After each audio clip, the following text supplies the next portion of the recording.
তো আগের দিন আমরা কি কেনাকাটা করেছি সেটাই তোমাদেরকে দেখাবো। কেনাকাটা মানে একদমই অল্প স্বল্প কেনাকাটা। তো চলো এক এক করে তোমাদের সাথে শেয়ার করি। প্রথমে যেটা দেখাচ্ছি সেটা আমার বৌদির জন্য নিয়েছি।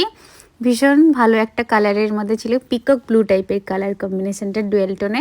আর পাড়েরটা ছিল পিঙ্ক কালারের, খুবই সুন্দর দেখতে শাড়িটা। কালারটা তো বেশ মিষ্টি ছিল।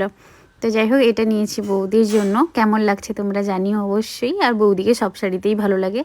এরপর মা আর আমি বাড়িতে পরার জন্য কয়েকটা ডেলি ওয়ারের শাড়িও নিয়েছি।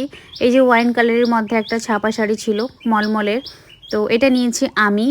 আর মাও অনেকগুলো নিয়েছে। এই যে একটা বাটিক মলমল নিয়েছে, বেশ কালারটা খুব ভালো, চকলেট কালার টাইপের, একদম পিওর মলমল ছিল এটা, দেখতেও ভীষণ সুন্দর। আর ছিল এই একটা কটন মলমলের মধ্যে বটল গ্রিন কালারের মধ্যে ছিল শাড়িটা।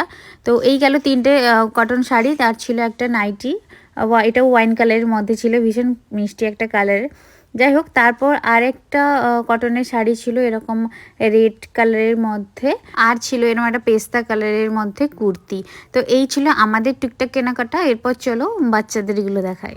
তো এই স্কার্টটা আমরা মিষ্টির জন্য নিয়েছি। এরকম একটা হোয়াইট আর স্কাই কালারের কম্বিনেশনের মধ্যে ছিল, ভীষণই প্রিটি দেখতে। যাই হোক, এটা হচ্ছে মিষ্টির। আর এটা নিয়েছি চিনির জন্য, ওরও স্কার্টের মধ্যেই নিয়েছি, মানে দিদি যা নেবো তাই বোনেরও তাই একই সেম নিতে হবে। তো এই ছিল আমাদের টুকটাক কেনাকাটা। কেমন লাগলো মিনি ব্লগটা কমেন্টে জানিও। টাটা।